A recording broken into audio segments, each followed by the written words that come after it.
வணக்கம் மக்களே. நாம் இப்போ எங்கே போகிறோன்னா குளிக்க போகிறோங்க. தூத்துக்குடி திருநெல்வேலி மக்களுக்கு இந்த பாலத்தை பார்த்தோன்னே தெரிஞ்சிருக்கும் நாம் எங்கே போய்கிட்டு இருக்கிறோன்னு. ஸ்ரீவைகுண்டம் அணைக்கு தாங்க போய்கிட்டு இருக்கிறோம். நாம் இப்போ தாமிரபரணி ஆற்று குறுக்க கட்டப்பட்டிருக்கிற ஸ்ரீவைகுண்ட டேமுக்கு தாங்க குளிக்க போயிட்டுருக்கிறோம். திருச்செந்தூர் திருநெல்வேலி ரோட்டில் இருக்கிற இந்த பாலம் 147 வருஷம் பழமையான ஆங்கிலேயர் காலத்து பாலம். இந்த பாலத்தை கடந்து போகும்போதே கவனிச்சிருப்பீங்க, பாலத்துக்கு இடது பக்கம் அதிகமாக தண்ணியும் வலது பக்கமாக கொஞ்சமாக தண்ணி இருக்கும்.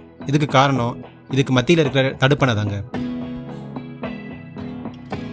நாம் இப்போ அந்த தடுப்பணையில் போய் தான் குளிக்க போகிறோம்.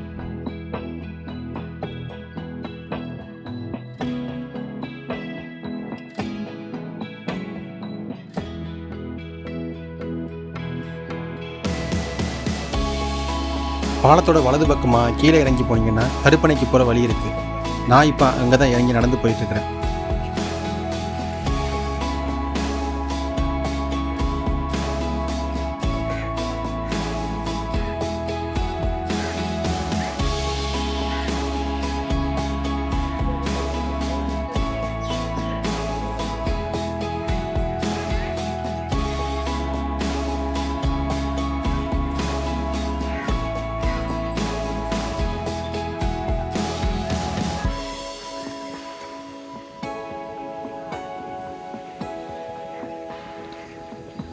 தண்ணி இப்போ கம்மியாக போகிறதுனால நம்மளால் இந்த இடத்த ஈஸியாக கிராஸ் பண்ணி போயிடலாம். ஆனால் மழை நேரத்துலையோ மற்ற நேரத்துலையோ நீங்கள் போனீங்கன்னா தண்ணி அதிகமாக வரும். உங்களால் போய் குளிக்கிறது கொஞ்சம் கஷ்டமாக தான் இருக்கும். இந்த பாலத்தோட சுவர் தர எல்லாத்தையும் கருங்கலால் கட்டியிருப்பாங்க. ஏன்னா இது ஆங்கிலேயர் காலத்தில் கட்டப்பட்ட ரொம்ப பழமையான பாலம்.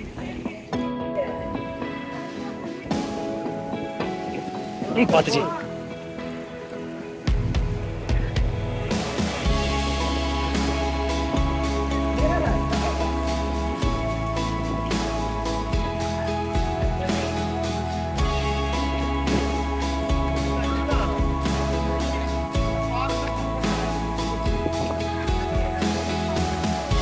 அப்படியே இந்த பாலத்து வழியை நடந்து போகலாம்.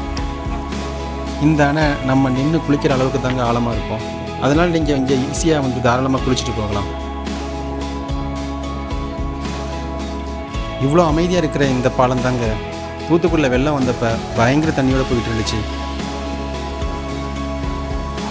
நீங்கள் பார்க்குற இந்த பாலம் ஆரம்ப காலத்தில் மேலே இருக்கிற பிரிட்ஜு மரத்தில் தான் செஞ்சுருக்காங்க. இதில் ஆடு மாடு மனுஷங்க மட்டும்தான் போகிறதுக்கு பயன்படுத்திகிட்டு இருக்காங்க. அப்புறமா 1947 தான் தார் சாலை போட்டிருக்காங்க. இந்த அணையில் இருந்து தான் வாய்க்காலை பிரித்து விவசாயத்துக்கு பயன்படுத்திட்டு இருக்காங்க ஸ்ரீவைகுண்டம் மக்கள். நீங்கள் திருநெல்வேலி இல்லைனா தூத்துக்குடி பக்கம் வந்தீங்கன்னா மறக்காமல் இந்த ஆற்று தடுப்பணையில் குளிச்சுட்டு போங்க. வர்றதுக்கு முன்னாடி தண்ணியோட அளவு தெரிஞ்சுட்டு வாங்க.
நானும் இப்போ கிளம்பிட்டேன். மீண்டும் அடுத்த வீடியோவில் சந்திப்போம்.